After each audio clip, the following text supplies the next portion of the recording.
What's up guys, I'm Phoenix Master 1 and welcome to my builds guide and unit review of Fallen Linus, our latest Grand Hero Battle unit who's an Axe Infantry unit with 187 PST.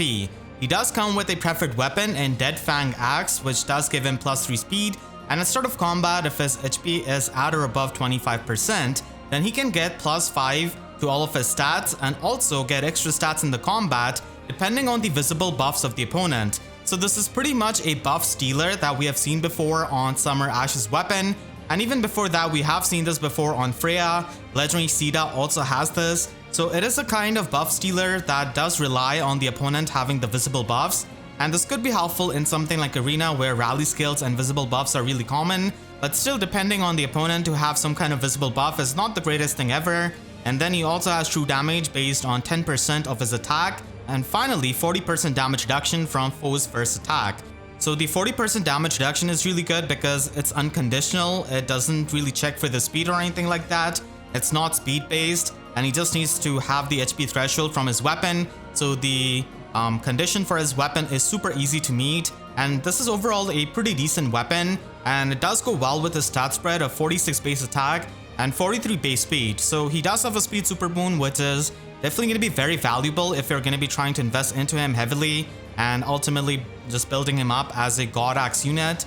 And he is going to be compared to a lot of the other Grail units because there's no shortage of free-to-play Axe Infantry units, and Linus is basically like Valentine Effie offensively if she had a preferred weapon. Now if you've built up Valentine Effie with Arcane Downfall, she's still going to be pretty good, but if you do like Linus and if you like the offensive stat spread and if you just want to have the preferred weapon, then he could be built up. And he can also be compared to female Shez, who's present in the 3-star 4-star pool. Both of these units do have the 40% damage reduction in their weapon. Shez only gets attack and speed out of her weapon, doesn't really get defense and resistance, but overall she does have a stat spread where she's got extra resistance compared to Linus, who has got a lot more attack, and he's just going to be hitting a lot harder because of the true damage that he has got. Still, you know, Shez does have these special charges which can definitely help her.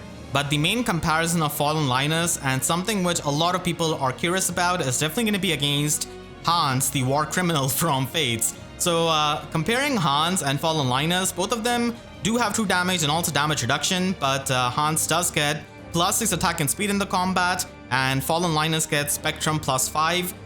Hans has got a guaranteed follow-up attack, which can kind of work as a pseudo half-null follow-up against many of these slower opponents, while Linus has got the foe buff stealer, which is not as useful, I would say, compared to like guaranteed follow-up attack. Both of them do have damage reduction on foe's first attack, but keep in mind that the damage reduction and the true damage that Hans has is kind of similar to Ice Mirror, so he's going to be doing true damage based on the total damage reduced, while Linus only gets 10% of his attack.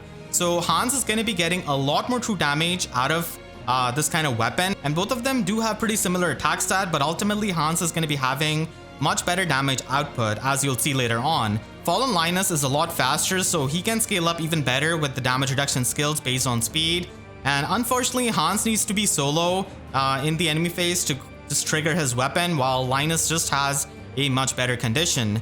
Now having said that, I really wouldn't say that Fallen Linus is better than Hans, and I want to back that up with a calc. So here we have one of the most common units present in Arena in Duochrom at +10. If you're a tier 20.5 player or tier 21 player, then you're going to be seeing Duochrom quite a lot, and for a good reason. He's a really good Arena unit who scores well, and this is a Duochrom at +10 with Max Dragon Flowers with 2 pair-ups from 2 legendary units, and also has got Ascended Asset and defense, and also has attack asset, and he's just stacking up his attack and defense. And then we have our free-to-play boy Hans here with no trade fruits spent on him, no dragon flowers, no visible buffs against this kind of fully buffed Duochrom. And as you can see with the build that you can make from divine codes, Hans is able to just absolutely destroy this Duochrom, which is nothing short of amazing for a green unit, because even blue units can at times, you know, struggle to kill Duochrom.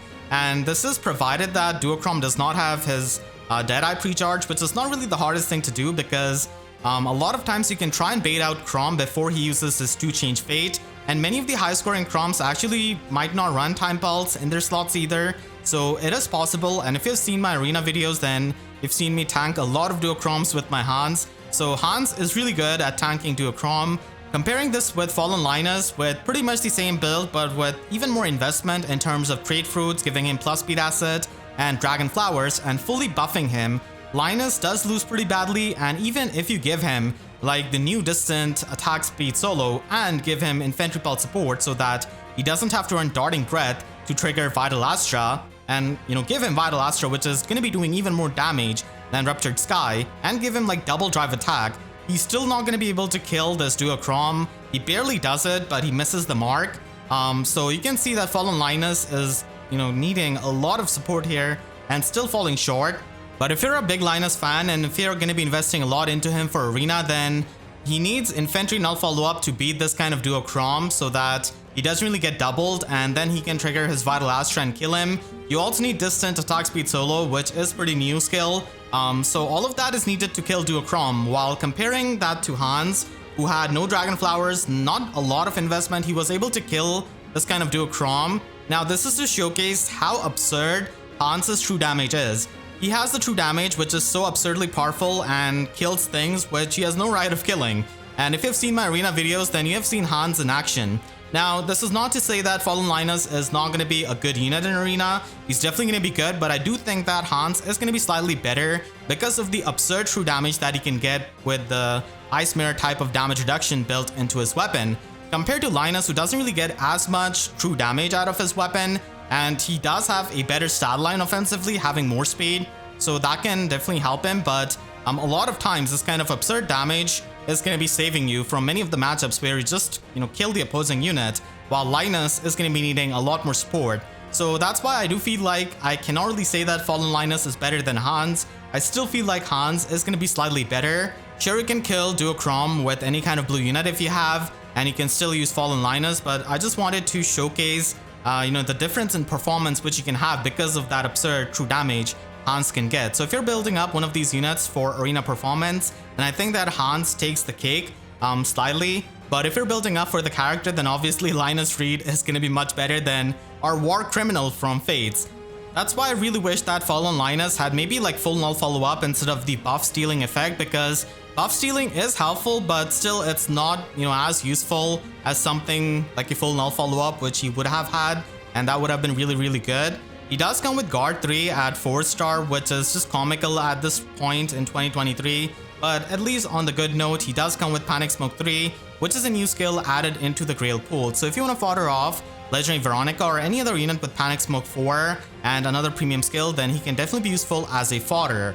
Overall, Fallen Linus is a pretty nice free-to-play unit who does have a decent enough preferred weapon, and he can certainly be used in Arena as a score stick because he can score 190 BST without the use of any trait fruits, while for Hans, you do need to spend trait fruits, and his buff stealer effect from the preferred weapon is going to be really helpful in Arena where you see a lot of rallies and visible buffs. So for that game mode, it can work out, but unfortunately he does lack the -1 special cooldown in his weapon, which means that he cannot really reliably use Vital Astra or Godlike Reflexes, which a lot of fast units can because of their preferred weapons. And like I said, Hans is going to be slightly better in many of the matchups, especially against a Duo Chrom matchup. And as a free-to-play unit, you can try and get whatever you can. So beating Duo Chrom with the green unit is really good in my opinion.